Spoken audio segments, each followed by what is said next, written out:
Bonjour à tous. Lyon, une adolescente violée et étranglée par un SDF. Explication dans cette vidéo. Depuis l'automne, une demi-douzaine de SDF campent avec leurs chiens à la sortie du métro Garibaldi. Dans le quartier de la Guillotière, 7e arrondissement, au point de faire partie du paysage. Suite à capuche et joint aux lèvres, une canette de bière à la main, ils font la manche sans agressivité. Quelques passants leur donnent une pièce ou un sandwich, les autres les évitent. Ils semblent vivre sur une autre planète. Pourtant, ces derniers temps, ils se sont fait une amie. Une adolescente vient régulièrement bavarder et plaisanter avec eux. On se demande un peu ce qu'elle leur trouve. De fait, Alicia tranche avec cette petite bande de marginaux.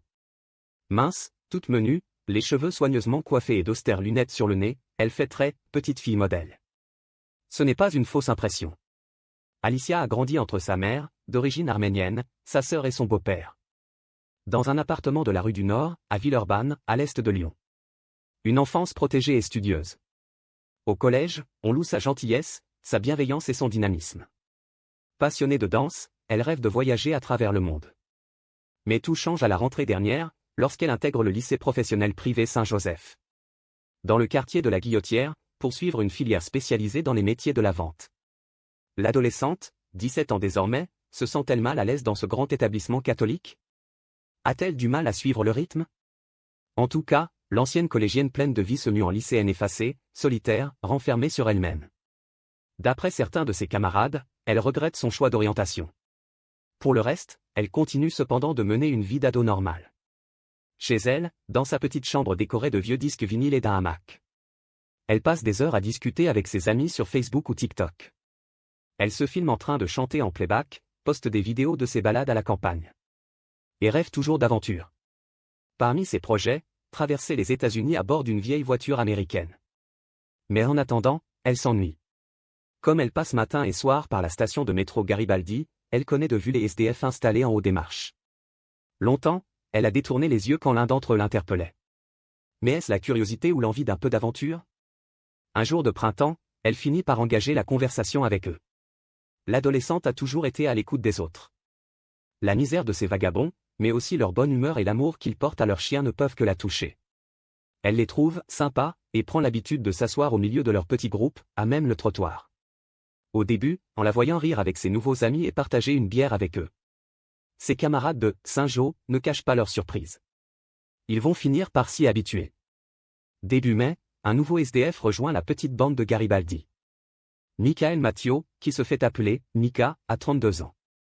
Grand, brun, costaud, le visage grêlé, il est plutôt beau gosse.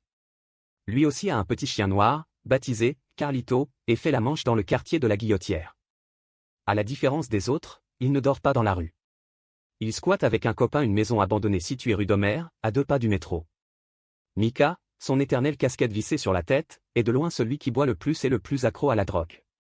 C'est aussi le plus déluré, un dragueur impénitent qui appelle toutes les femmes « ma belle ». Et affiche sur son Facebook 3 bonnes amies aux formes avantageuses, tout droit sorties en apparence d'un vieux numéro de Playboy. Comme beaucoup de SDF, le garçon reste discret sur son passé. Un jour, sous l'effet de l'alcool, il s'est tout de même confié à un de ses compagnons de galère. À l'entendre, sa vie ressemble à du Zola. Il serait né du côté de Mâcon, en Saône-et-Loire, d'une mère prostituée qu'il a abandonnée à la naissance. Ballotté de famille d'accueil en foyer, victime d'abus sexuels, il se retrouve à l'âge de 18 ans à la rue. Il fait de petits boulots, habite dans des squats ou vit au crochet de ses conquêtes. L'une d'entre elles lui aurait donné un fils, qu'il n'a pas reconnu. Parle-t-il de tout ça à Alicia? Mystère. L'adolescente, en tout cas, tombe sous le charme de ce beau parleur. Elle s'en méfie d'autant moins qu'elle ne le voit que de jour, au milieu des autres, quand il n'est pas encore complètement ivre et défoncé. Elle ignore aussi que Mika a été condamné à 2 reprises pour violence et qu'on le soupçonne d'avoir fait brûler vive une de ses anciennes compagnes. Le vendredi 9 juin, Alicia annonce à sa mère qu'elle va passer la soirée à Lyon avec des amis. Rien de plus normal pour une ado qui va fêter ses 18 ans le lendemain.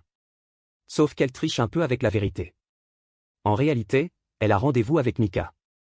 Il est environ 21h30 lorsqu'elle quitte l'appartement familial, vêtue d'un débardeur noir et d'un pantalon kaki, un sweat noué autour de la taille.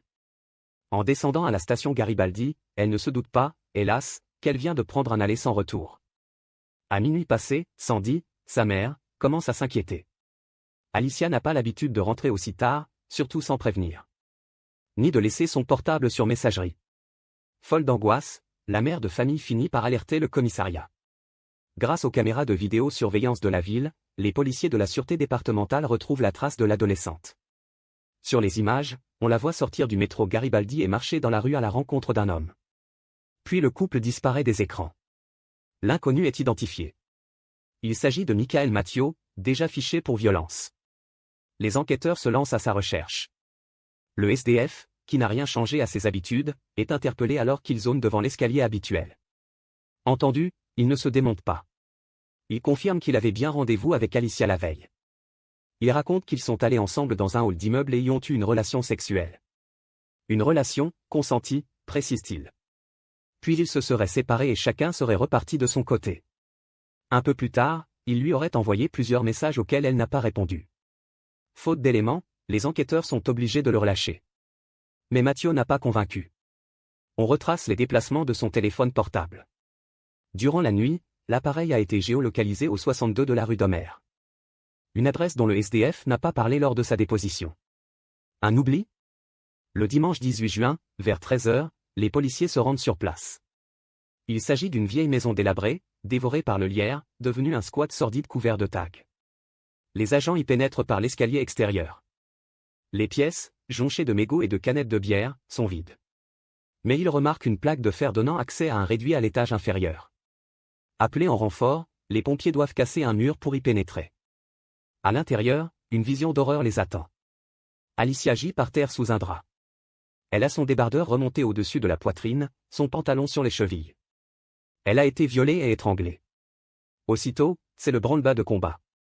Le signalement du suspect est diffusé sur toutes les ondes. La chasse à l'homme va être brève.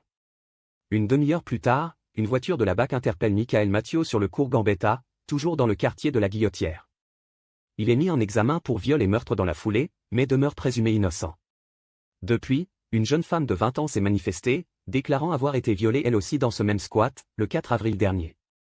Quant au SDF du métro Garibaldi, ils ont aujourd'hui tous levé le camp pour une destination inconnue.